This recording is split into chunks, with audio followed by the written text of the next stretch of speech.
Bom, acho que a gente pode começar, podemos começar então, são 9h05, tá bom? Sim. Vamos começando, vamos iniciando o nosso webinar. Eu dou bom dia a todos e a todas vocês. Nós queremos agradecer a presença de todos, agradecer muito a presença da Marion, que aceitou o convite em vir falar aqui na BVPC sobre psicanálise hoje.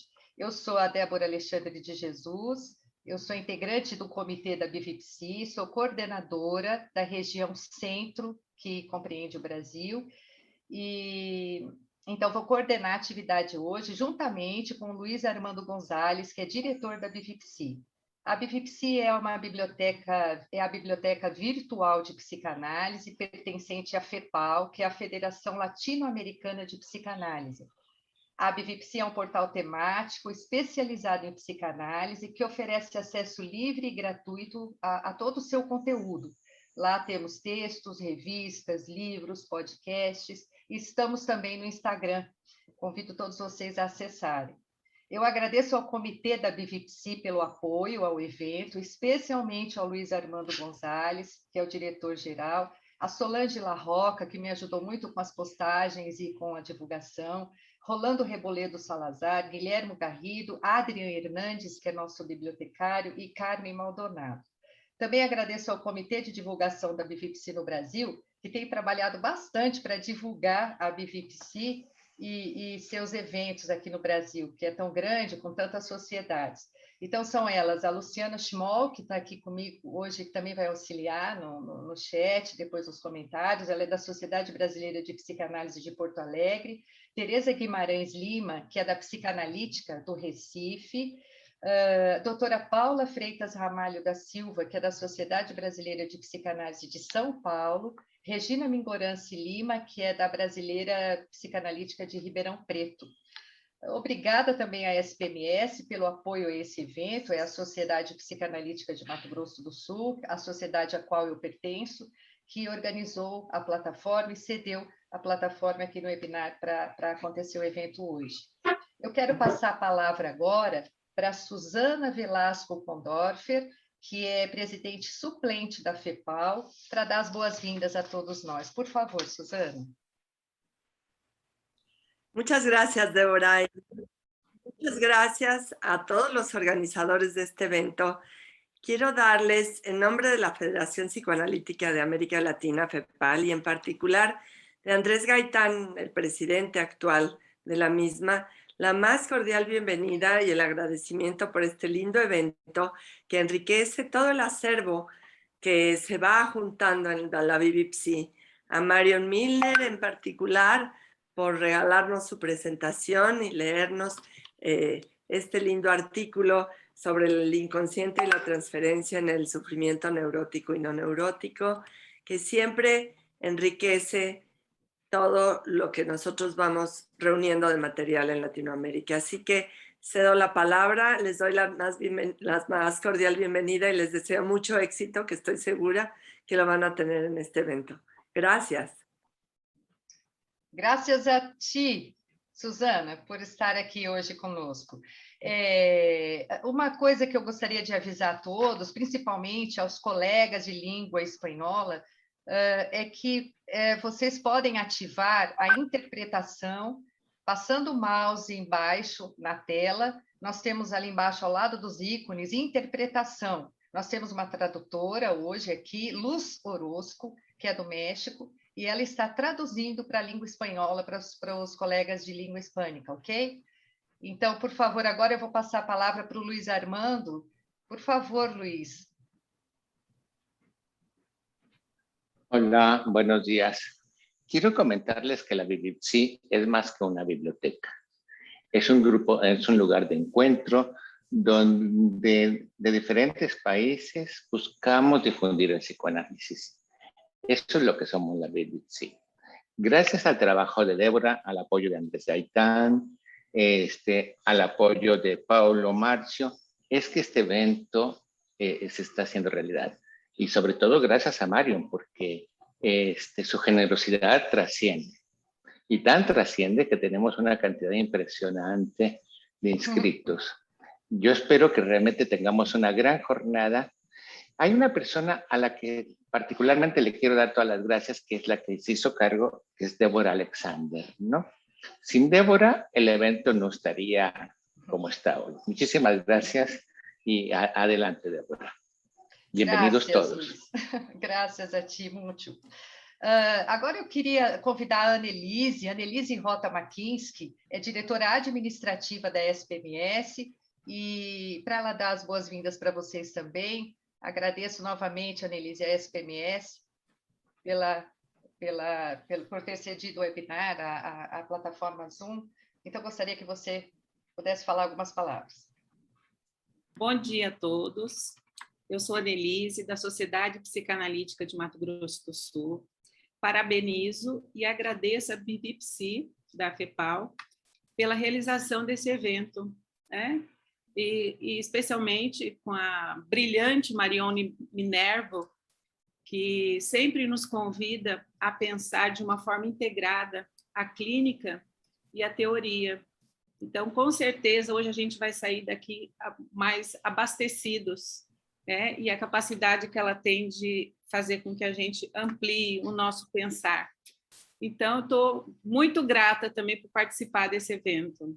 Parabéns. E bom evento a todos. Obrigada, Anne. Muito obrigada.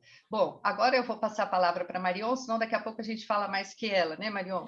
A Marion mais uma vez, Marion, eu estou muito grata mesmo a você.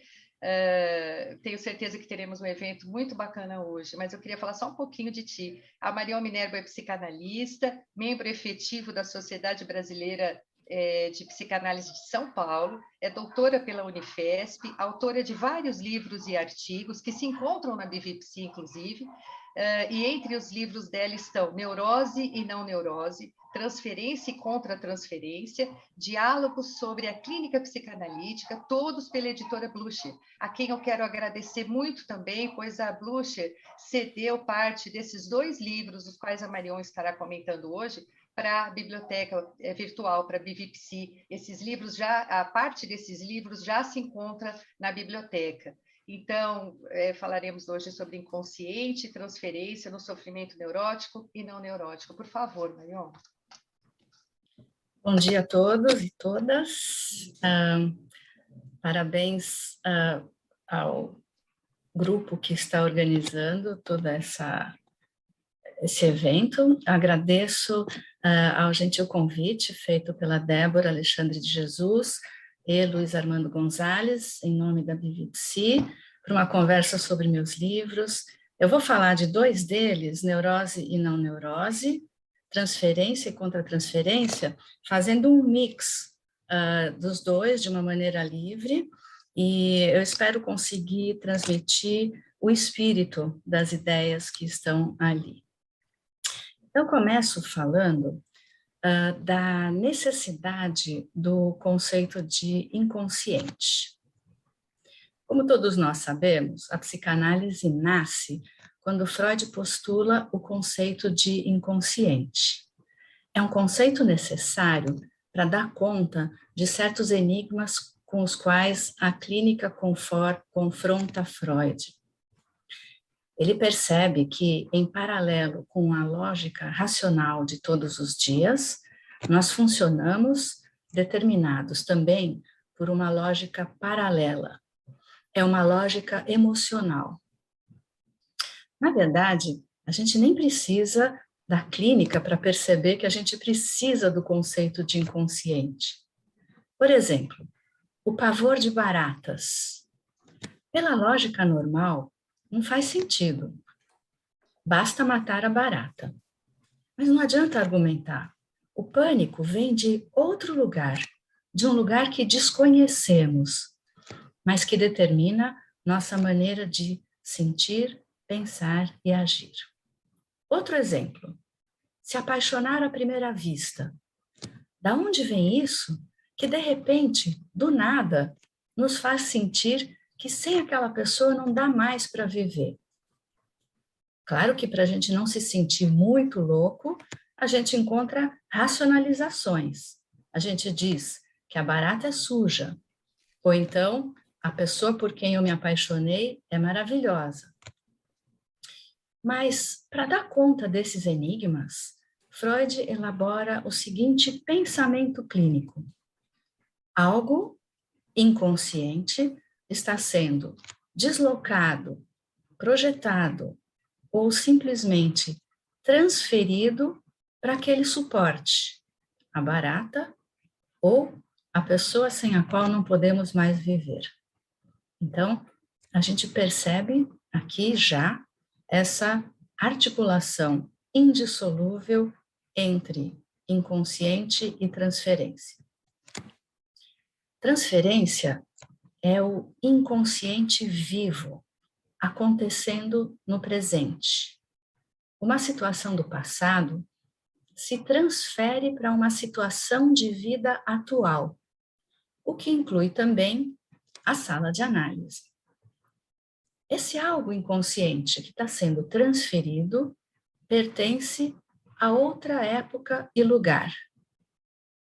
O conceito de transferência é revolucionário porque desconstrói a separação entre passado e presente. O inconsciente pertence ao passado, mas está vivo no presente. E a transferência produz efeitos concretos na vida das pessoas. Eu subo em cima da mesa quando eu vejo uma barata. Eu largo tudo, família e filhos, para ir viver com aquela pessoa por quem me apaixonei. Inconsciente e transferência são os dois conceitos que fundam uma nova ciência chamada psicanálise. Ao longo da história da psicanálise, os autores foram fazendo várias leituras sobre esses dois conceitos. Essas leituras fundaram as várias escolas psicanalíticas e produziram técnicas diferentes. Um analista kleiniano trabalha de um jeito muito diferente de um lacaniano. Mas o que importa é que os dois entendem que são esses dois conceitos que fundam a prática clínica e diferenciam a psicanálise de outras formas de psicoterapia. Muito bem, então agora nós temos que nos perguntar: o que do passado é transferido para o presente? Por que e para que algo do passado é transferido para o presente? Então, a gente começa respondendo que o que é transferido são as situações emocionais vividas, mas não suficientemente integradas. Elas voltam, quer dizer, elas se repetem, elas são transferidas porque precisam ser elaboradas. E precisam ser elaboradas para poderem ser integradas, como algo que não foi digerido. Volta e volta e volta até ser digerido e poder ser absorvido e usado pelo corpo. Então, a situação não elaborada do passado vai se atualizar na vida da pessoa. E isso sempre produz algum tipo de confusão, de sofrimento, de enrosco. A pessoa age no presente, mas, de alguma forma, presa, enroscada no passado. A gente vai ver agora 2 exemplos disso. Mas a repetição, ela também vai acontecer na situação analítica. E nós queremos que ela aconteça, porque a gente precisa reconhecer o que está sendo repetido para ajudar o paciente a elaborar e integrar aquilo que mantém ele preso, enroscado no passado. Só assim a gente pode ajudar o paciente a interromper a repetição. Vocês conhecem aquele ditado que diz que tem que malhar o ferro enquanto ele está quente? Então, quando alguém fala do passado, meu passado foi assim, minha mãe era assim, meu pai era assado, aquele material está frio. Não dá para malhar o ferro quando ele está frio. Mas Quando o passado está sendo transferido para o presente, que seja o medo da barata, ou então na situação analítica, aí sim dá para malhar o ferro, porque ele está quente. A transferência é o ferro que está quente e pode ser malhado. Quando eu digo quente, é pulsionalmente quente, emocionalmente vivo, porque está investido pelos afetos, está atual, está presente, não está lá frio, lá no passado. Os 2 exemplos que eu dei quando o paciente conta são situações quentes, o pavor de baratas e a paixão à primeira vista. E são situações que a gente não consegue controlar. Mais do que tudo, elas são vividas como enigmáticas. Da onde vem esse pavor? Da onde veio essa paixão? E a pergunta é muito boa, porque são manifestações que eu gosto de chamar de criança no adulto, segundo a terminologia de Ferenczi. A expressão é boa, criança no adulto é uma boa expressão, porque esclarece 2 coisas. Primeiro, que o passado está vivo no presente. E segundo, que é o mais importante, é que nós vamos ter que conversar com a criança, tomando em consideração o jeito que ela tem de pensar, sentir e agir. Conversar com a criança no adulto e não com o adulto. O que é a criança no adulto? É aquilo que também a gente chama de o infantil, o arcaico. Eu já vou explicar tudo isso melhor. Então, vamos lá. Durante o processo da sua constituição, o bebê e a criança vão ser afetados por tudo que vem de dentro e também de fora dele. Tudo aquilo que se vive no vínculo intersubjetivo deixa marcas. E algumas dessas experiências são indigestas para o psiquismo em formação. Por isso elas produzem angústia. A criança vai ver essas situações como ela puder. Ela vai sentir angústia, ou então ela não vai conseguir ler a situação de maneira alguma. E aí nós vamos ter outro tipo de angústia. 2 tipos de angústia. A angústia de quando a criança consegue ler como ela pode, com os recursos simbólicos da época, ou quando a criança não consegue ler a situação. De qualquer forma, ela vai precisar se defender, porque a angústia desorganiza ou trava o funcionamento psíquico. As 2 defesas mais importantes são o recalque e a clivagem. O recalque vai produzir um tipo de inconsciente, o inconsciente recalcado. A clivagem vai produzir outro tipo de inconsciente, o inconsciente clivado. Só para adiantar o nosso tema, o inconsciente recalcado é o que chamamos de núcleo neurótico, e o inconsciente clivado é o que chamamos de núcleo não neurótico ou núcleo psicótico. Mais adiante, a gente vai ver melhor a diferença entre eles. Por enquanto, eu quero deixar clara a relação entre a angústia e aquilo que precisou ser eliminado da consciência, tornando-se inconsciente. Outra coisa que já dá para dizer é que quando cada um desses inconscientes se atualizar como transferência, serão transferências clinicamente diferentes. Num caso, será uma transferência neurótica. No outro caso, uma transferência que nós chamamos de psicótica. Nos dois casos, a gente diz que alguma coisa na vida da pessoa acordou a criança no adulto. E agora é essa criança que está com as rédeas na mão. É ela que está sentindo, pensando e agindo. É a criança que se apavora, não com a barata, mas com o que ela vê, com o que ela coloca na barata. É a criança que se apaixona à primeira vista, não pelas qualidades daquela pessoa, mas pelo que ela viu e colocou naquela pessoa. Então, nas duas situações, o adulto foi colocado de escanteio pela criança no adulto. Vou trazer 2 exemplos que ilustram essa ideia.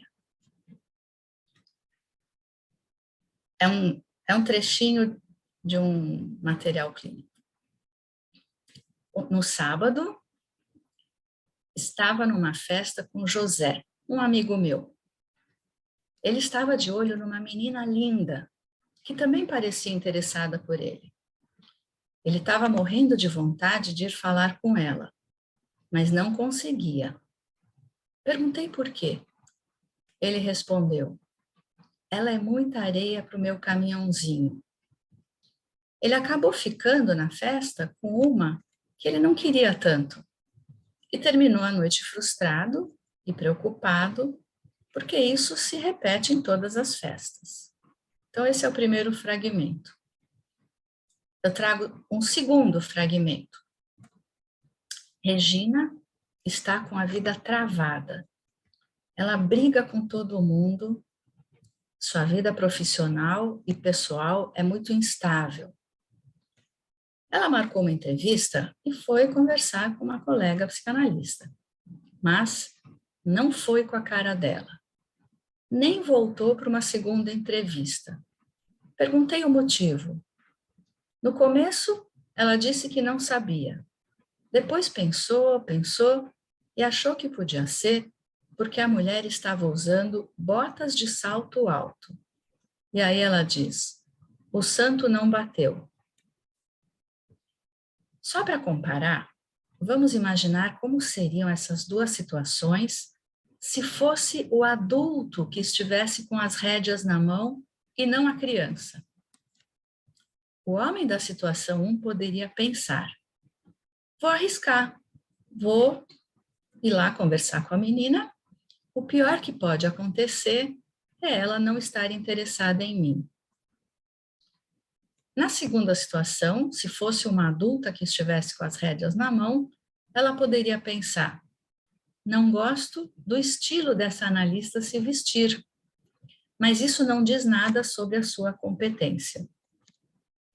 Seriam duas posições subjetivas completamente diferentes daquelas que efetivamente aconteceram. Seriam posições mais integradas, mais maduras. Claro, o adulto estaria com as rédeas nas mãos. No nosso dia a dia, estamos tão acostumados a situações em que é a criança que está com as rédeas nas mãos, que a gente nem percebe como essas situações são bizarras. Como assim um homem não pode se aproximar de uma mulher que está na festa, que tem a mesma idade, porque, de repente, ele se sentiu muito pequeno perto dela? Como assim uma mulher precisou fugir de outra mulher só porque ela estava usando botas de salto? Só faz sentido se a gente pensar que, nos dois casos, é a criança que está com as rédeas na mão. É ela que está sentindo, pensando e agindo. Ou seja, nos dois casos, a relação está marcada pela transferência.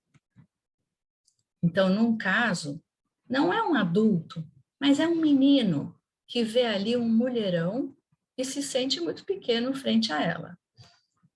E no outro caso, não é uma mulher, mas uma menina pequena que vê ali outro mulherão e fica com medo dela. Não por acaso, Aqui as figuras de transferência são duas mulheres. Elas se transformam em dois mulherões por causa da transferência. E como a gente vai ver, são mulherões qualitativamente diferentes. Então, agora eu vou dar um spoiler. No primeiro fragmento, a criança que pegou as rédeas nas mãos tem em torno de 5 anos. É um pequeno Édipo. Quando ele conta como se sentiu na festa, nós lemos aí uma inibição sexual, um sintoma tipicamente neurótico. Vamos ver qual é a angústia que está presente na cena. No segundo fragmento, a criança que pegou as rédeas na mão tem entre 2 e 3 anos. Aqui estamos em terreno pré-edipiano. Quando ela conta a cena, o analista lê aí uma menina tão perseguida e ameaçada que precisou fugir. E aqui nós reconhecemos um sintoma francamente paranoico. Vamos ver quais são as angústias presentes nessa segunda cena também.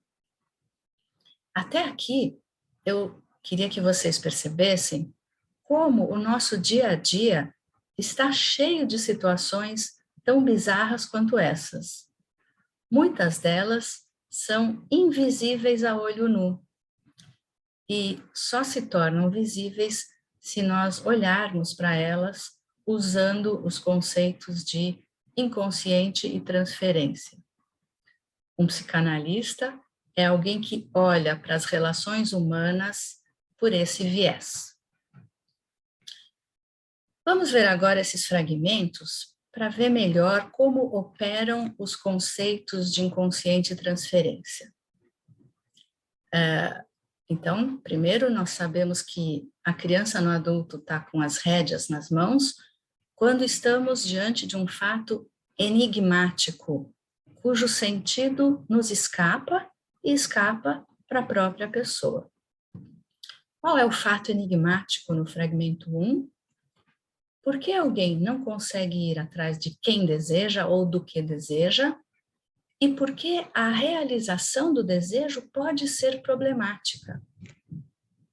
E o fato enigmático do fragmento 2, por que alguém sente antipatia à primeira vista, que é muito diferente de conhecer bem a pessoa e não gostar dela?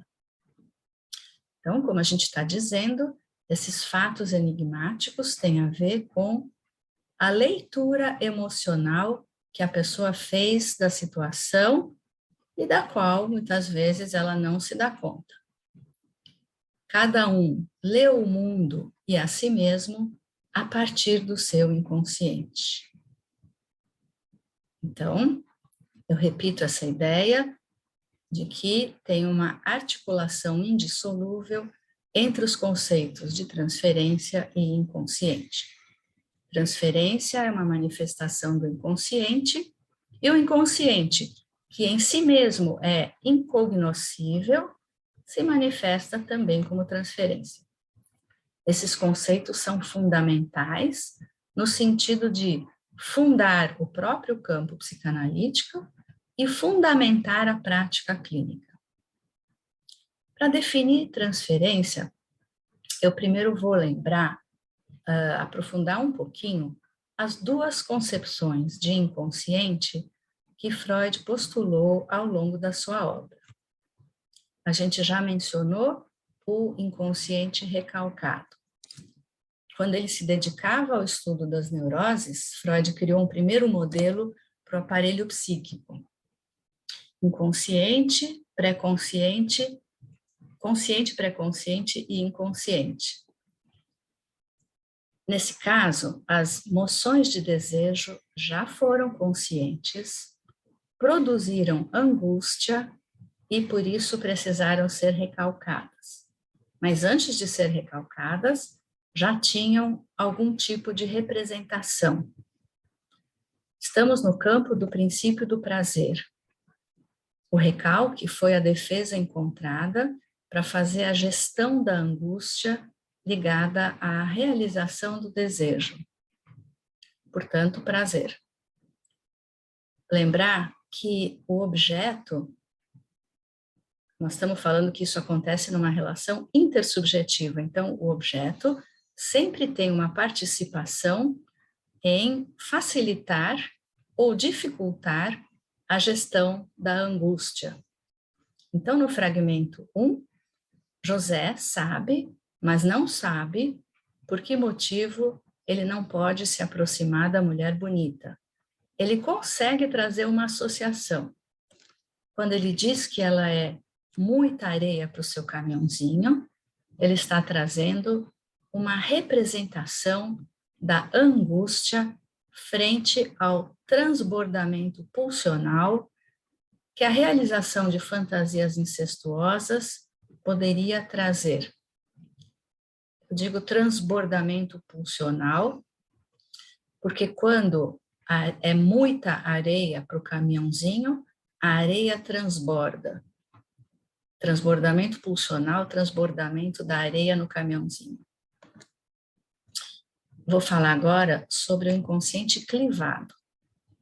Então, mais tarde, quando Freud começou a pensar sobre o sofrimento de pacientes que apresentavam o que ele chamava de neuroses narcísicas, basicamente a paranoia, melancolia e masoquismo, que são formas de funcionamento psicótico e que aqui eu estou chamando de sofrimento não neurótico, ele criou um segundo modelo de aparelho psíquico, id, ego e superego, ou então isso, eu e supereu. As três instâncias têm aspectos inconscientes. O id e o superego têm uma característica diferente. Eles são constituídos a partir de experiências que foram vividas, mas não chegaram a ser conscientes, ou seja, elas não foram representadas. Não foi possível atribuir um sentido ao percebido. As marcas deixadas por essa situação traumática são clivadas. Elas ficam fora do aparelho psíquico e elas precisam primeiro ser representadas para depois poderem entrar na corrente da vida psíquica. Aqui nós estamos no campo do além do princípio do prazer. A clivagem foi a defesa encontrada para fazer a gestão da angústia de morte do eu. As questões são questões ligadas à possibilidade de ser e de existir. Ser e existir vem antes da possibilidade de se ter prazer. Eu lembro que aqui também o objeto sempre tem uma participação. É na relação com esse objeto que surge a angústia de morte do eu. Então, nesse segundo fragmento, Regina não tem ideia do motivo pelo qual ela não foi colocada na lista.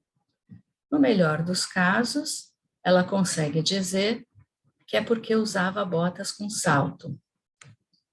A representação do sentimento de ameaça está a anos-luz de distância.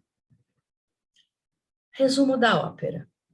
O essencial é a gente entender que essas duas defesas, recalque e clivagem, negativam, quer dizer, retiram da vida psíquica pedaços da história emocional impossíveis de serem metabolizados pela criança e assim se tornam inconscientes.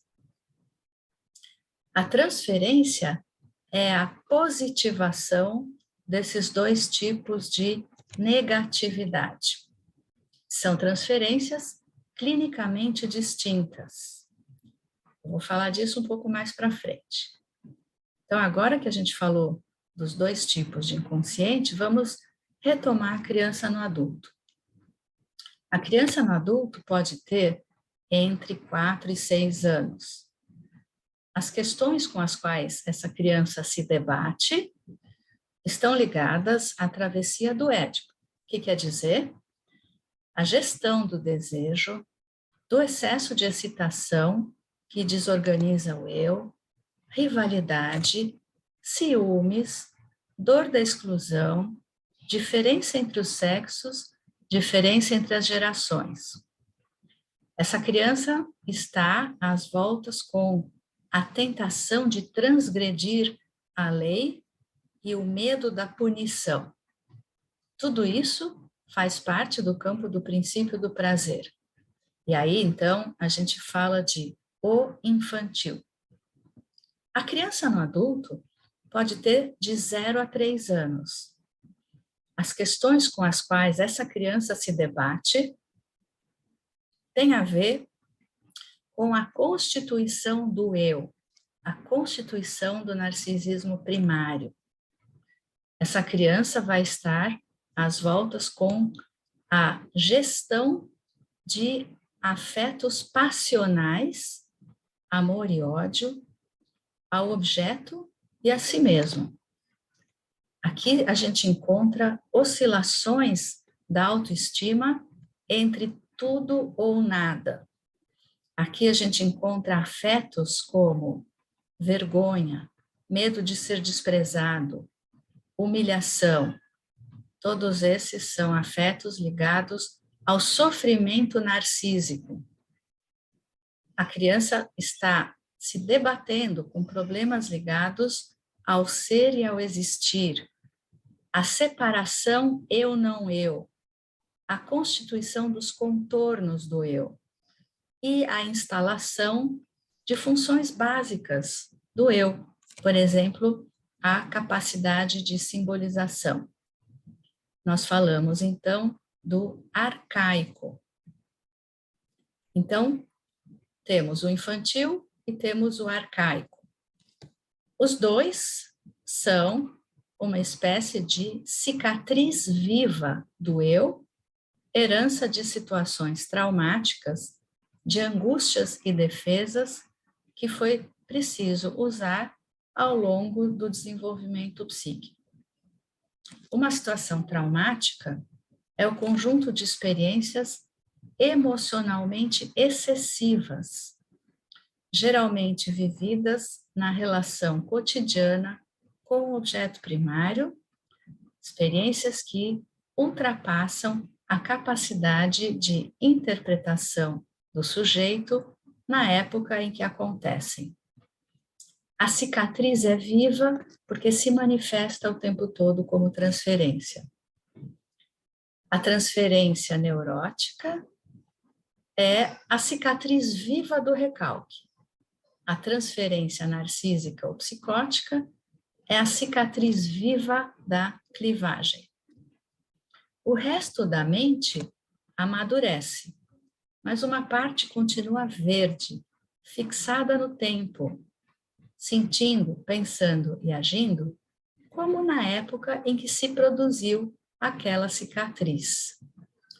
Em certas relações, e na situação analítica isso sempre acontece, essa parte verde, recalcada ou clivada, vai ser acordada e vai tomar as rédeas do funcionamento psíquico. É ela que lê o mundo e reage a essa leitura, o que vai produzir algum tipo de quiproquó.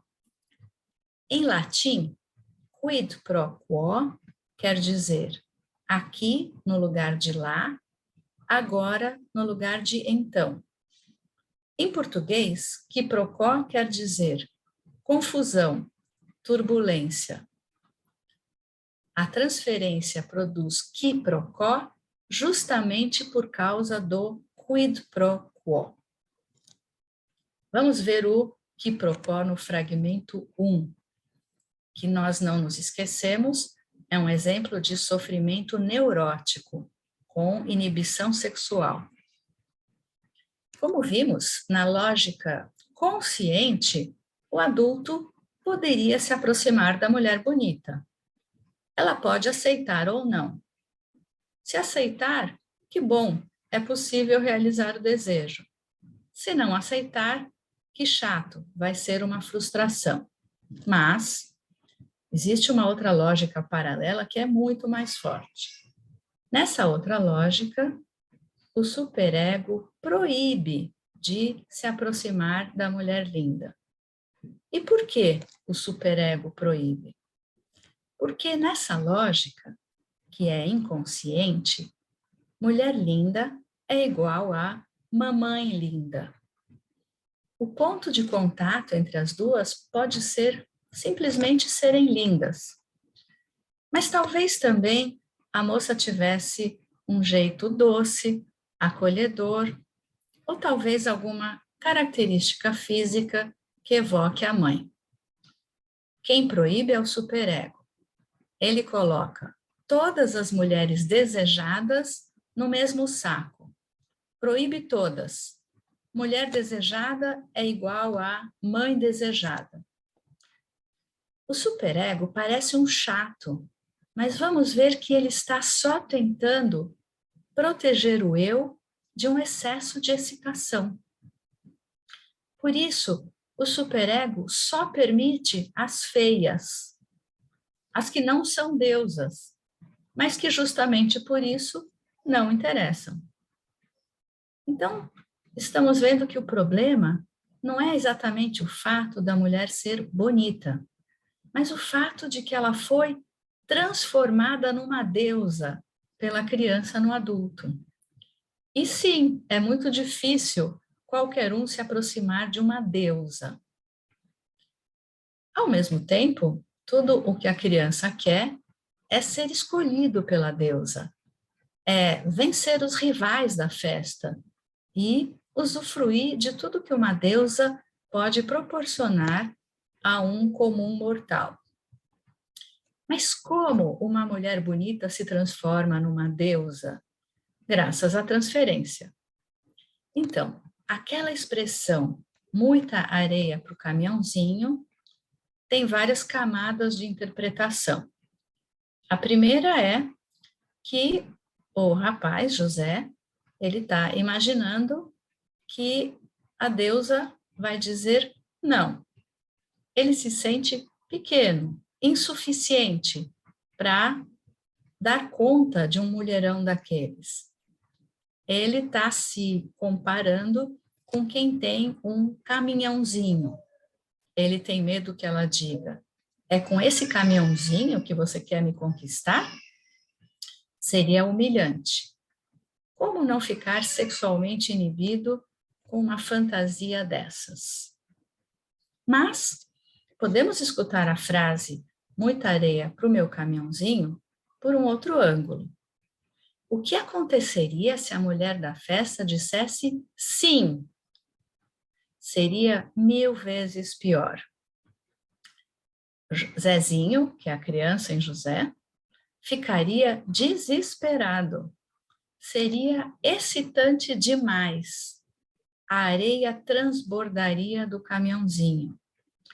O psiquismo não daria conta de fazer a gestão de tamanha excitação, porque para a criança nele, transar com uma deusa produz uma espécie de orgasmo cósmico. A criança entraria em combustão, que é a mesma coisa que dizer que o psiquismo se desorganiza com tamanha excitação e produz angústia. Vocês percebem o tamanho do quiprocó? A intensidade da transferência neurótica? É muito difícil ir para uma festa com essas fantasias. Ou ele vai ser humilhado por um não, ou ele vai se desorganizar por um sim. Como isso que está sendo transferido tem a ver com o recalcado, nós temos que imaginar aqui um recalque particularmente forte. Mas por que o recalque teria sido tão forte? E aqui nós temos que pensar em termos intersubjetivos. Aqui, o menino e a mãe passaram do ponto no namoro edipiano. A fome de um se juntou com a vontade de comer do outro. Quando a interdição não está muito firme do lado da mãe, a criança vive a situação como incesto possível. O sim é apavorante. A fantasia de realização do incesto é excitante como um orgasmo cósmico. A pulsão ferve, por isso surge a angústia que motiva o recalque. Então, aqui, a excitação que passa do ponto é o traumático. E aqui nós estamos vendo que o Édipo não tem um lado só. Não é só a sexualidade da criança. Tem também a mãe. Como foi o modo de presença dela durante a travessia de Piana, para que Zezinho ficasse com tanto medo de realizar seu desejo. Talvez ela tenha sido uma mãe sedutora, ou uma mãe excessivamente apaixonada, excessivamente excitante. E tudo isso colocou em risco a capacidade de gestão da excitação do menininho. Foi isso que obrigou Zezinho a recalcar o pacote todo, tudo que envolve o desejo. E ali ficou uma cicatriz, um ponto de fixação. O superego está sempre de olho, porque ele tem o dever de proteger o eu, de entrar em combustão. Então, o que ele faz? Por via das dúvidas, proíbe todas as mulheres que ele deseja e só permite as que ele não deseja. Isso é o quiprocó no fragmento 1. Vamos ver agora o quiprocó no fragmento 2. A gente viu a antipatia à primeira vista e a gente viu que é muito diferente de conhecer bem a pessoa e não gostar dela. Para o senso comum, não faz sentido não ir com a cara de uma pessoa só porque ela usa botas de salto. Vamos ver o quiprocó, a confusão. Bem, primeiro a gente tem que pensar que essa pessoa, com certeza, não vai com a cara de muita gente, sem ter ideia de onde isso vem. Talvez ela arranje alguma racionalização, mas isso não vai impedir a repetição da mesma cena em contextos diferentes. O que significa não ir com a cara? Significa que a pessoa em questão está mal assombrada. A criança no adulto está fazendo transferência negativa com esse objeto, com essa figura. Por quê? Porque algum traço real, a bota de salto, evoca algo da ordem do traumático e acorda a criança no adulto. No fundo, é uma alucinação. A gente pode chamar isso também de transferência psicótica. O fato de que essa analista ficou mal assombrada por causa da bota indica para nós o retorno do clivado. Vamos tentar imaginar como a moça leu a situação. No primeiro caso, o Zezinho leu aquela mulher como uma deusa. E aqui, como foi que ela leu a situação? O que foi que ela viu sem saber que viu? O que ela estava transferindo para essa analista de botas?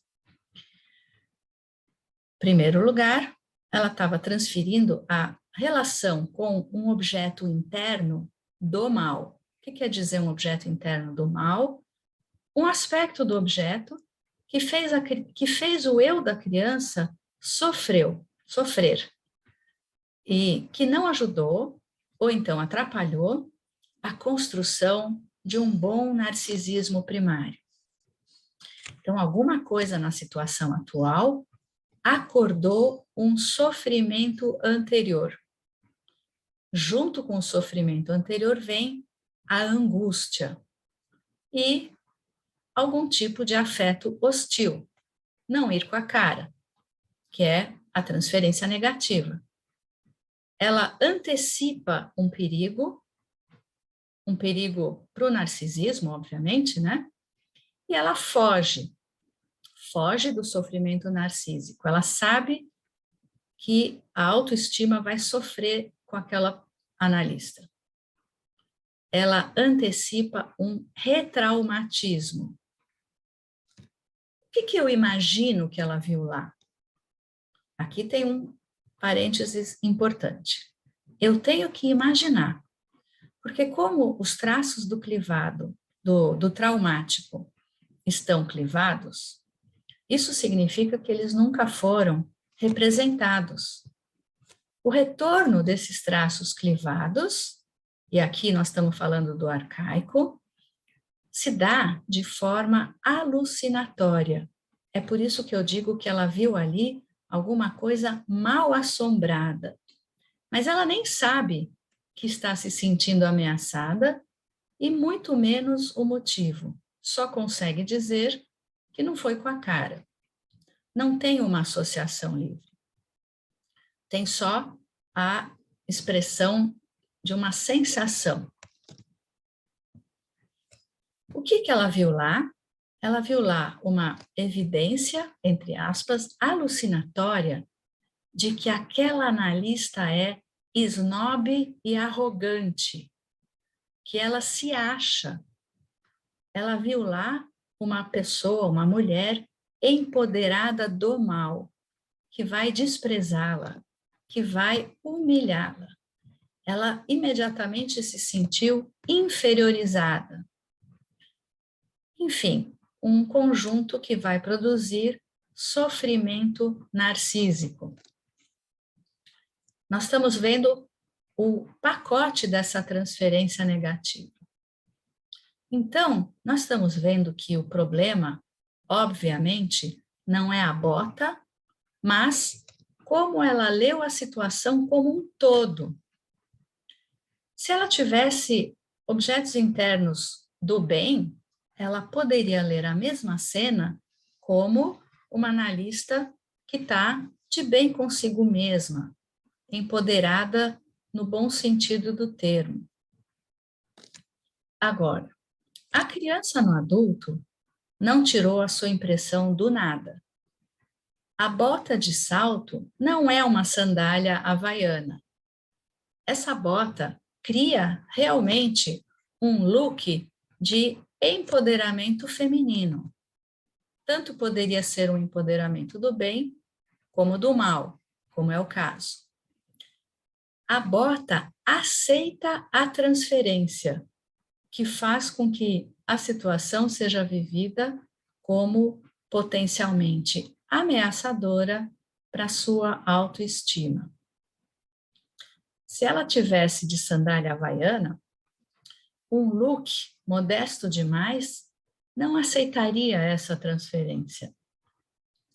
Mas vamos imaginar que a analista não estivesse de botas, mas ali naquela sala de análise tivesse uma estante cheia de livros. A transferência negativa poderia ser atraída pela estante de livros. A evidência de que ela ia se sentir desprezada e humilhada poderia ser a cultura dessa analista. Ela se sentiria intelectualmente inferior e talvez não conseguisse ficar em análise. Tudo isso para dizer que o paciente procura e encontra suportes adequados para aquilo que precisa ser transferido. O que precisa ser transferido é justamente o traumático, o que não foi integrado, e que, enquanto não for digerido, volta e volta e volta. Talvez a vida dela esteja travada por causa desse sofrimento narcísico, por causa de um trauma precoce, né? Que obriga a gastar boa parte da sua energia se defendendo dessa dor crônica na alma. O software inconsciente dela processa muitas situações do cotidiano como ameaça à sua autoestima. E ela precisa estar o tempo todo reagindo a essa dor, se defendendo. Ou ela briga, ou ela foge. As pessoas podem interpretar isso como arrogância e até se afastar dela, quando é justamente o contrário. É um sinal de grande fragilidade. Se ela estivesse em análise, eu começaria perguntando: o que significa para ela usar botas de salto? Sabendo que eu precisaria ajudar. Devagar, comendo pelas bordas, talvez fosse possível acessar o sofrimento de se sentir desprezada frente a uma analista poderosa.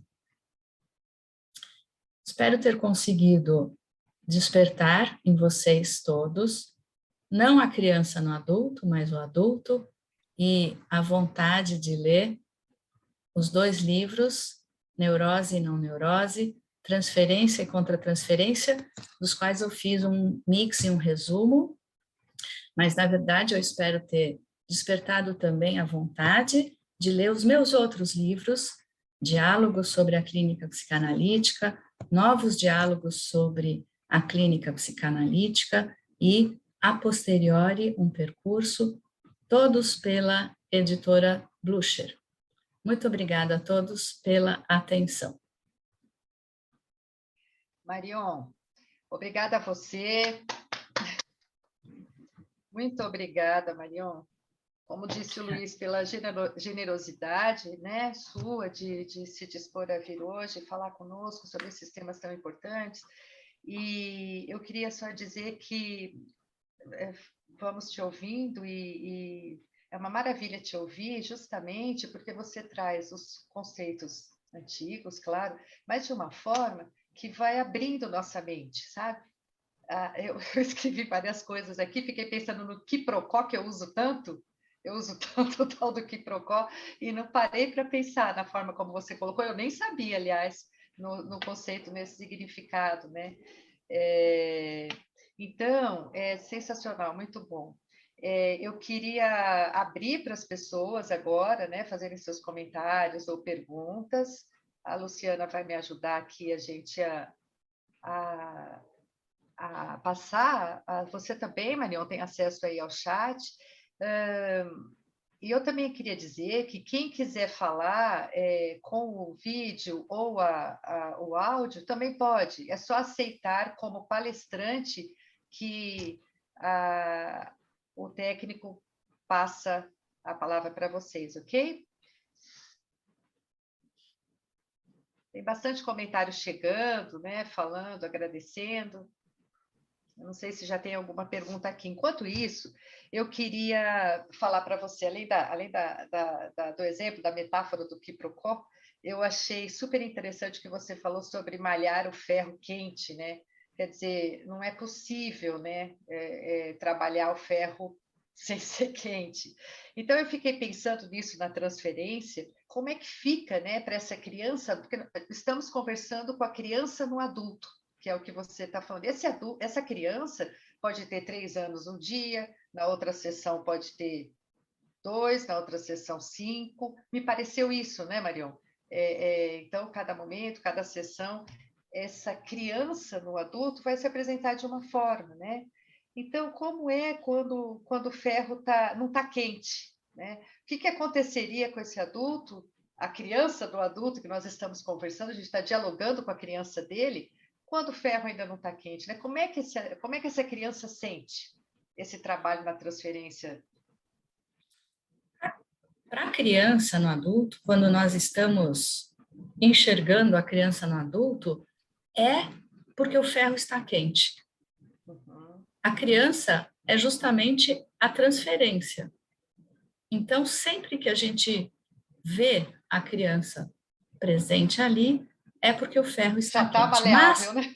Já está. Mas a tua pergunta é muito boa, porque a gente tem maneiras de tornar o ferro quente, mas a gente também tem maneiras de esfriar o ferro na transferência.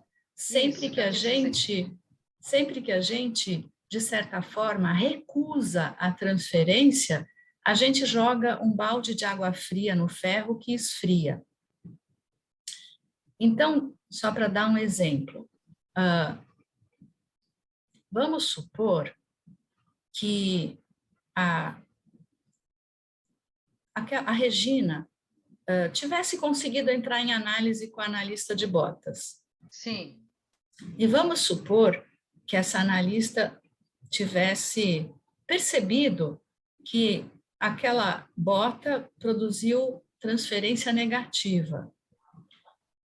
Esfriar a transferência é aquela analista nunca mais usar aquela bota em sessão de análise com aquela paciente para evitar a transferência negativa. Quando a gente tem que acolher a transferência negativa, porque ela está quente, para poder trabalhar e aproveitar a bota de salto para falar do pavor que ela tem de se sentir inferior, desempoderada, frente a uma pessoa tão cheia de si, tão forte, tão orgulhosa, enfim, tudo aquilo que a gente for imaginando ali, né? Então, tem muitas maneiras de não acolher a transferência, inclusive a positiva. Sim. E aí nós estamos jogando água fria no ferro que estava quente. Aí o paciente fala, mas peraí, eu não estou vindo aqui para transferir, eu estou vindo aqui para transferir porque é isso que eu preciso elaborar para integrar. Se você não aceita a minha transferência, eu também vou embora, não tenho o que fazer aqui. Sim, isso, né? Mesmo. Uhum. E a gente tem muito a tentação de esfriar a transferência, principalmente quando é uma transferência negativa. Uhum. Né? Sim, acho que essa tendência é bem presente. Né? Uhum. Exatamente. Então,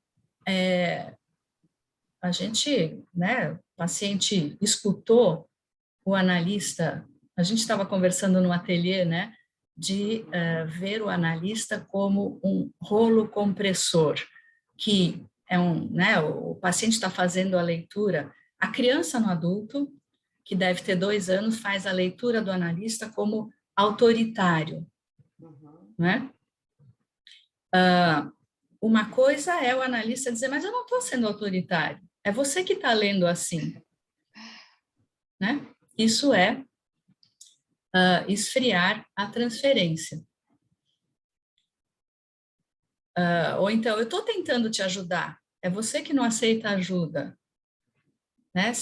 São todas maneiras de... Aí é um balde de gelo. É um balde de gelo. Uhum. Uhum.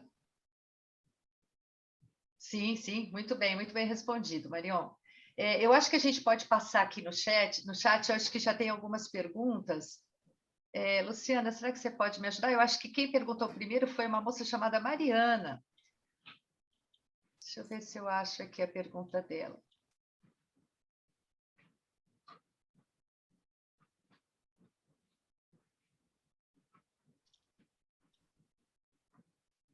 Eu posso ler a pergunta. Por favor, Luciana, que eu não por achei favor. aqui. Ali, Marion, ao final da apresentação, você trouxe um exemplo de como falaria com a paciente sobre o que significa usar botas. A minha dúvida seria como vamos conversando com o paciente sobre aquilo que vemos da criança dele. É a Mariana Ribeiro que pergunta. Uhum. Se eu tivesse tido a oportunidade, sendo essa analista, se a paciente não tivesse desistido depois da primeira entrevista, e se eu tivesse conseguido perceber o problema, porque às vezes a gente pode passar meses sem ter notícias da transferência negativa, né? Eu diria, conversando diretamente com a criança, Regina, eu vi que essa minha bota te assustou. Né? Eu estou vendo que você está olhando para essa bota, assim, de olho arregalado, como se você estivesse vendo aqui uma coisa muito assustadora. Uma coisa tão simples como isso, né? Para ver se, quando a gente introduz a palavra susto, isso desencadeia, se isso traz algum tipo de associação. Uhum. Vamos imaginar no melhor dos casos, né? Vamos dizer, uma situação particularmente feliz. Então, Regina, eu estou vendo que essa minha bota te assustou. Eu lembrei das noites em que a minha mãe se arrumava para ir para as festas e me deixava sozinha em casa chorando.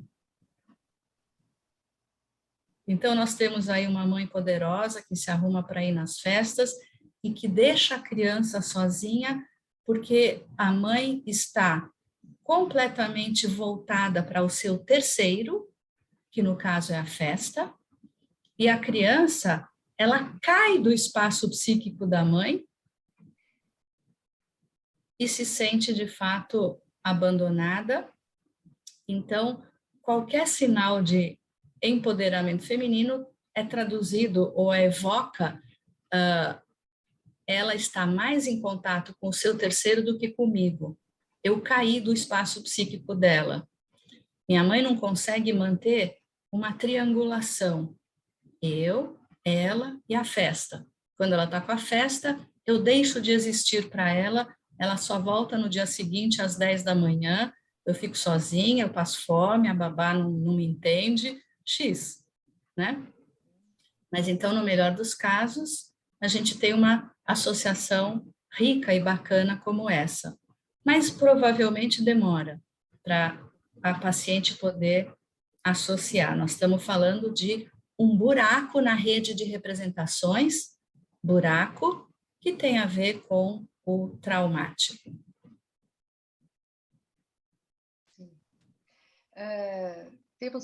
Tem um comentário aqui da Solange Roca, falando muito obrigada, Marion, super interessante, sua fala é simples e profunda.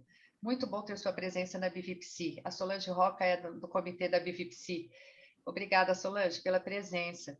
Eu acho que sintetizo o que todos aqui estão escrevendo, Marion, sobre a sua fala. A Lourdes colocou aqui uma pergunta. Marion, você acredita que as diferenças de classe social, de pertença racial ou étnica, de gênero entre analista e analisandos requerem abordagens teóricas diversas? Ou o inconsciente e a transferência falam com ou sem desigualdades, diferenças? O que nós podemos ter numa situação dessa é que questões ligadas, representações sociais, servem de suporte transferencial para feridas narcísicas, para sentimentos de exclusão, sentimentos de inferioridade.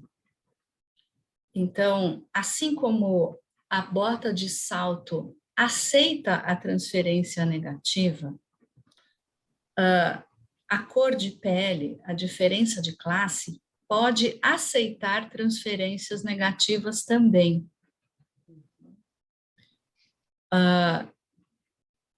Então, vocês estão vendo que, do ponto de vista da dinâmica, não muda. O que muda são os suportes transferenciais que podem variar ao infinito.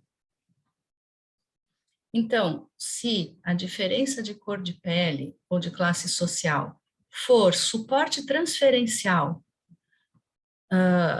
de um sofrimento narcísico, então isso vai ter que ser abordado do mesmíssimo jeito que eu abordaria a bota de salto. Eu não estou dizendo, no caso da bota de salto, eu não vou dizer para o paciente, imagina, uma bota de salto não quer dizer nada. Uma bota de salto quer dizer sim alguma coisa, tanto que aceita a transferência. Então, a diferença de cor de pele e de classe social quer dizer sim alguma coisa e por isso aceita a transferência e que vai então ter que ser trabalhada lá onde o ferro está quente, que no caso é esse, é isso. Então, é muito interessante pensar que a cultura providencia suportes transferenciais variados, que nós não vamos negar, obviamente nós não vamos concordar, né? Nós vamos analisar, interpretar, porque é lá que o ferro está quente. Respondido, acho. Então, não é necessário abordagens teóricas diversas, né? Acho que você respondeu muito bem. Tem alguma outra pergunta, Luciana? Você está vendo outra pergunta? Tem uma pergunta da Thaís Ferreira. Ela diz assim, ótima apresentação. O manejo dessas experiências traumáticas que não puderam ser integradas ao eu, seria a busca pela simbolização desses conteúdos? Como seria isso sem esfriar essa transferência? Sim, o processo de simbolização, que é feito em 2 etapas, né, a simbolização primária e secundária, é feito na situação intersubjetiva quente. Então, nós não vamos falar do traumático lá atrás. Nós vamos falar, por exemplo, do traumático que é ser negro numa sociedade branca. E nós vamos falar sobre isso, nós vamos criar uma narrativa e nós vamos pôr palavras para alguma coisa que nunca teve a oportunidade de ser colocada em palavras. Então, o sofrimento narcísico do passado está atualizado, por exemplo, na situação do racismo. O racismo é uma situação quente. O trabalho de elaboração e de simbolização supõe poder falar da dor que é você tentar ter voz numa situação, numa sociedade racista, né? Então, isso já é o processo de simbolização. Então, ele está sendo feito num ambiente quente. O analista, o que ele não vai fazer é repetir o trauma. O analista vai dar voz e trazer palavras para a dimensão desse traumático. Né? Então, nesse sentido, não, a gente não está esfriando a transferência, a gente está aproveitando a transferência. Aproveitando. Uma pergunta aqui da Silvana. Ela diz assim, mas pensando numa transferência negativa direta, onde o analista e o traumático ficam colados, sem espaço para um terceiro que questiona, onde o analista é literalmente o traumático. Olha, em situações assim, é muito comum que a análise se interrompe. Sim. Né? Você tem que ter um mínimo espaço, em que o analista ele é mal assombrado, mas ao mesmo tempo uma parte do paciente sabe que está lá para ser ajudado.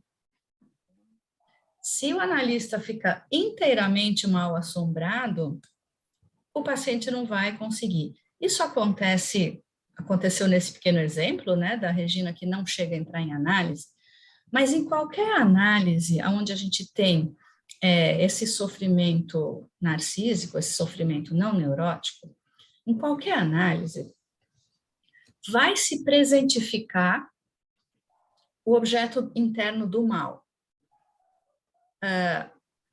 Sempre que isso acontece, a análise corre riscos de verdade. Né? A margem de manobra do analista fica muito estreita. Ele tem que conseguir se colocar e fazer a coisa caminhar entre dois riscos. O primeiro risco é de não acontecer nada na análise, e o segundo risco é da análise explodir por causa da transferência negativa. Como o analista percebe na contratransferência o risco da análise explodir, muitas vezes ele mantém a análise não acontecendo nada. Mas são dois riscos, não acontecer nada e a análise explodir. Então, em todas as análises, vai chegar uma hora em que a análise corre risco porque o traumático se atualizou na transferência. Uhum. E é aí que o analista vai precisar fazer duas coisas. A primeira é comparecer com um modo de presença diferente do modo de presença do objeto. E a segunda coisa que é pôr palavras nesse traumático. Não adianta só comparecer com um modo de presença diferente, isso já serve para ir trabalhando a transferência negativa, né? Mas precisa também interpretar e criar uma narrativa para falar desse traumático que está sendo vivido de maneira quente na transferência negativa. Muito bem. Eu chamo isso, né, de que todas essas análises, a dupla atravessa um desfiladeiro estreito, né? E os dois podem cair no abismo. Os dois, não só um, né? Os dois. Os dois. Veio uma pergunta da Júlia, de que forma a contratransferência do analista pode esquentar ou esfriar a transferência dentro do processo analítico? Uhum. Então... foi bem falado, né, Marion? Não, mas aqui é interessante pensar, né, que quando na contratransferência o analista se assusta, então ele vai se defender. Uhum. E quando ele se defender, ele vai jogar um balde de água fria ou ele vai retraumatizar o paciente. Não sou eu que não estou entendendo nada, é você que é um mau paciente. Aí você faz a transferência negativa ferver. Ou, né? É isso, né? Então, quando o analista se sente ameaçado, ele se defende e ele se defende muitas vezes retraumatizando o paciente. A transferência negativa ferve e ou o paciente vai se submeter ou ele pode abandonar a análise. Ou ele pode entrar numa falsa análise também, né? Também. Ele continua lá, mas de verdade ele está morrendo de medo de dizer alguma coisa que o analista vai se sentir ameaçado no seu próprio narcisismo. Porque o problema não é só o analista se defender, é retraumatizar o paciente, né, Marion? Muito bem. Tem um comentário interessante, engraçado aqui, né, da Fernanda. Ela disse assim: vou comprar os livros urgente. Olha, todo mundo aí, por favor, eu quero viver só de direitos autorais aqui na Costa Rica. Ai, muito bom o comentário dela. Eu teria uma pergunta, Débora, eu tinha me escrito lá em cima. Tá, pode passar, por favor. É assim, ó, pensando na clínica do clivado, Marion, né? Como que tu vês nesse momento, né? Porque a clínica do clivado vinha vindo e tivemos a pandemia por cima. Me parece que a gente fica solapado a duas questões do traumático, da ordem do traumático, né? Eu acho importante a gente poder pensar nesse sentido, o que acaba acontecendo, né? O que nos piora, entre aspas, né? O que vem para a nossa clínica, que ainda vem com essa cobertura do traumático da pandemia, né? Visto que temos já a criança dentro do adulto, né? Que já faz bastante barulho, entre aspas, de novo. Então, era isso, eu queria te ouvir um pouquinho, porque me parece que se somam, né? Esses sofrimentos do traumático, né? Então, eu queria te escutar, qual é a tua experiência nesse momento, já que estamos há quase 2 anos em pandemia, enfim. Obrigada. Bom, eu não sei se eu entendi direito, se você está dizendo quais as consequências da pandemia para esses pacientes, ou se você está perguntando o que vai ser transferido para a pandemia.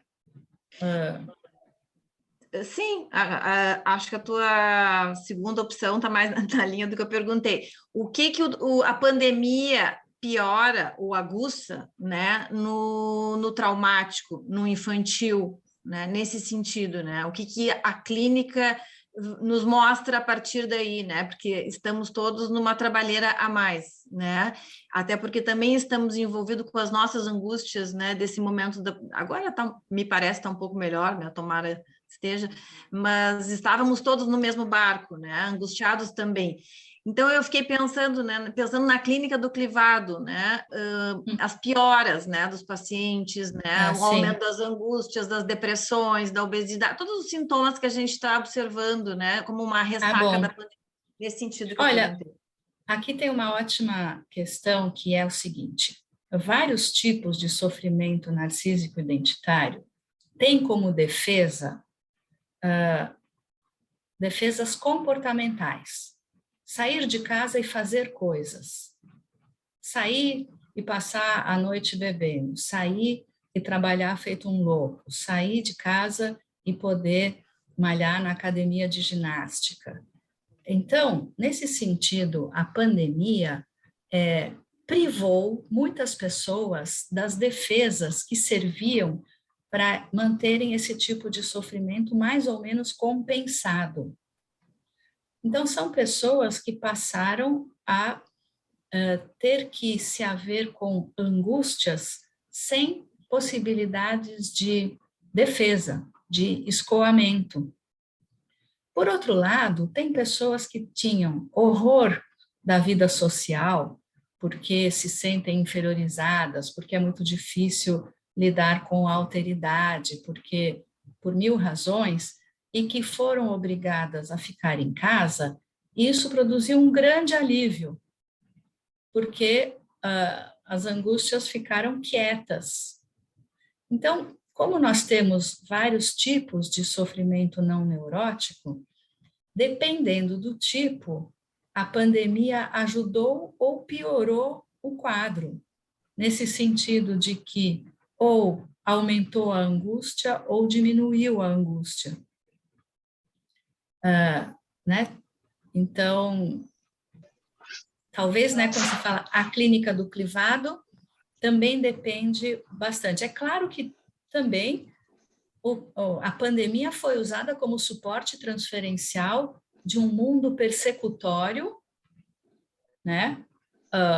E que ficou bastante difícil de trabalhar com isso, porque a coisa era de fato persecutória. Sim, sim, não tinha como negar, né? Não tinha como negar. Então, né, nesse sentido, esta coalescência do mundo interno com o real dificultou o nosso trabalho. Sim. Muito bem. Marion, nós estamos chegando quase no finalzinho da nossa atividade, e é interessante, porque quando está chegando no final, aí começa a pipocar mais perguntas, né? Parece que um indício de que a gente não queria que acabasse, mas infelizmente a gente já está quase na hora. Eu queria só voltar aqui, Luciana, eu vi aqui uma pergunta da Anne Mariuzzi. Ela está voltando na questão do racismo, mas eu achei interessante a pergunta dela, que diz assim, ó: como o analista se torna capaz de não retraumatizar o paciente no caso do trauma da humilhação racial, por exemplo? Pacientes negros e negras referem que o analista branco pode não ter espaço interno onde perceba que faz parte de uma cultura racista e interpreta como vitimismo uma queixa do paciente. Eu vi um post hoje do Seu Jorge, por coincidência, ele é o cantor, né, Seu Jorge? Ele estava dizendo que ele estava triste e a filha dele sugeriu, pai, vai fazer terapia. E ele falou que ele tem 50 e tantos anos de idade e ele ia procurar. Mas no post ele colocou, eu vou procurar um analista negro que entenda as minhas questões, alguma coisa assim estava escrita. Que ele sofreu muita humilhação por racismo, perdeu o irmão. Então, eu acho que bate com essa pergunta da Anne Marilze, de Porto Alegre, né, Anne Marilze? Marlise, perdão, Marion. Anne Marlise, exatamente. É a nossa presidente. Isso. Obrigada pela presença, Anne. Não, a pergunta é muito boa, porque, de fato, né, interpretar como vitimização retraumatiza. Por outro lado, passar a mão na cabeça confirma uma posição de impotência, digamos, né? Só para comparar, eu vou voltar para isso, mas só para comparar, imagina uma mulher que sente que o mundo é hostil às mulheres por causa do machismo. E aí ela está com um analista homem.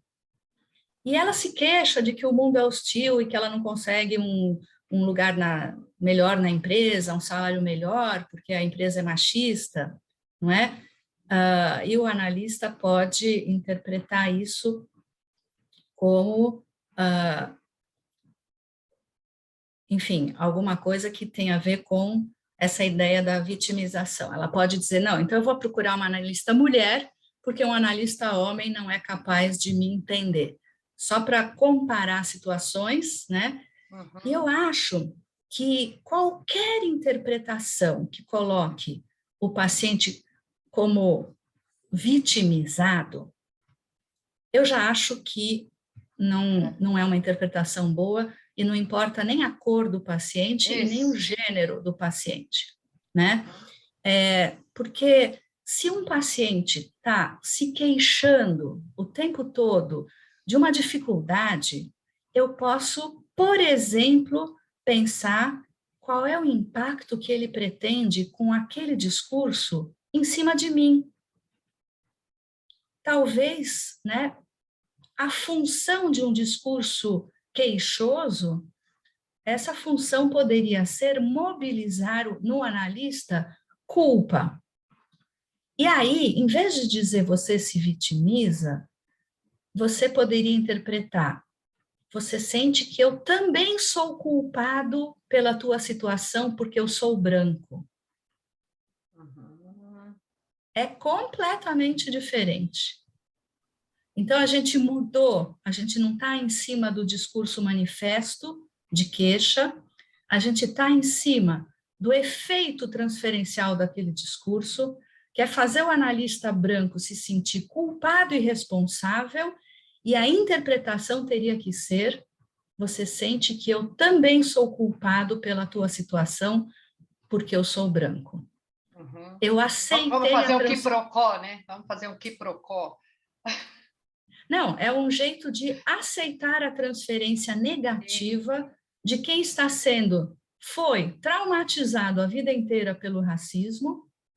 O analista vai ser o representante da comunidade branca, que vai aceitar a queixa e a acusação na forma de interpretação.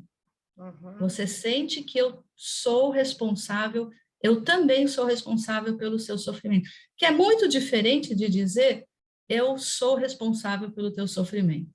Uhum. Muito bom. Então, a gente escapa da questão da vitimização, porque a gente escutou o discurso em outra chave. A gente escutou a função e o impacto do discurso mais do que o conteúdo dele. Bom, estamos chegando ao fim. Eu vou passar a palavra para o Luiz Armando, que levantou a mão, mas antes de eu passar a palavra para o Luiz Armando, só mais uma, tá, Marião? Só mais uma questão interessante que tem aqui, porque estávamos falando da pandemia, depois falamos assim que estava a persecutoriedade estava à vista, né? Muito difícil de negar, mas claro, sabemos que muitas pessoas negaram. Mas a pergunta aqui está assim: o que acontece justamente com quem negou a pandemia? Fernanda França pergunta. O que acontece com quem negou a pandemia? Continuava indo a festas clandestinas, negando vacinas e etc. O que aconteceu a essa criança para se tornar esse adulto? Vamos supor que essa criança tenha aderido ao discurso oficial aqui no Brasil, né? O presidente da República negando tudo isso. Então, vamos imaginar uma criança apaixonada que adere sem crítica. Uhum. Né? É uma leitura. Eu concordo com a mamãe, mas aqui eu estou pensando nesse discurso oficial como o discurso de uma mãe psicótica que não permite à criança um pensamento diferente, né? Então, se a gente escuta essa criança, a gente pode pensar, essa criança teve, né, uma figura materna que impediu um pensamento próprio, um pensamento crítico e que obrigou a criança a pensar exatamente como ela. Isso está se repetindo e sendo transferido para essa situação atual. É um exemplo, não quer dizer que seja isso sempre. Sim, é uma hipótese. Ela é... Luiz Armando, porque Luiz eu Armando, preciso, eu tenho outro compromisso daqui a pouquinho. Hola, estoy teniendo dificultades de comunicación. Tiene que ver con lo que tú decías, Marion, de la retraumatización de parte del analista. Me interesó mucho el concepto, me gustaría que profundizara un poco más con él. Y cómo podemos trabajar, sé que no se puede evitar, pero cómo lo podemos interpretar. A retraumatização. Vamos pegar o exemplo de um analista que interpreta as queixas como vitimização. É possível que isso retraumatize o paciente. O paciente vai reagir com dor, com defesa, com ataque, com aumento de transferência negativa. O único jeito que eu vejo de trabalhar isso é dar um passo atrás e dizer, eu disse alguma coisa que te machucou muito. Vamos ver o que foi que eu disse.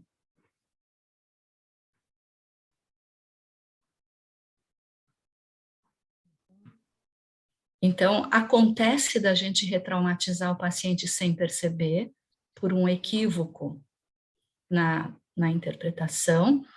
Isso não é um problema, o problema é nós não nos darmos conta disso e não darmos esse passo para trás, né, de retomar a situação junto com o paciente. Ese paso hacia atrás sería tanto como incluirnos en la relación, en el aquí y en la hora de la sesión, ¿no? Sim, sim, sim. Isso que eu te disse aqui e agora, eu estou vendo que te machucou muito.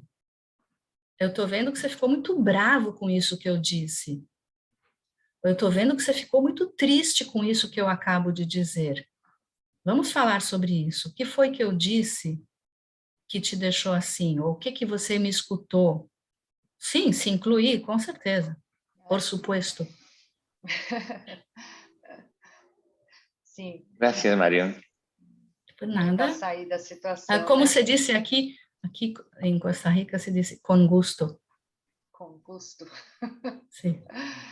Bom, foi com muito gosto que te escutamos, Marion. Graças a todos vocês. Muito obrigada a todos vocês pela presença e, mais uma vez, muito obrigada, Marion. Uma pergunta, isso vai ficar disponível? Sim, obrigada, Marion. Isso, eu até respondi aqui no chat. Nós vamos disponibilizar dentro de alguns dias, não é, Luiz? No canal do YouTube da FEPAL. ok? Ah, Ficará gravado no canal do YouTube da FEPAL. Ok. Ok? Tchau, gente. Muito Bom fim obrigada de semana. a todos. Tchau, tchau. Tchau. Muchas Boas gracias, festas a todos Mario. também. Encantador. Gracias a ustedes todos. Gracias, Gracias, Mike. Mario, y gracias a todos. Tchau. Bom fim de Adiós, semana. Susana. Hasta luego.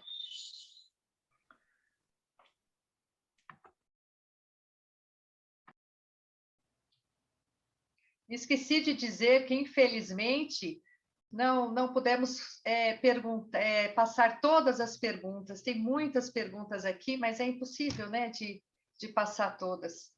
Mas foi um ótimo evento, Luiz. Muito obrigada. Obrigada, Luz, pela tradução. Gracias a ti, Débora. Sería conveniente que le enviáramos las preguntas a Mario. Sim, e depois entregar, sim. Ok. Ok. Tchau, Luiz. Graças.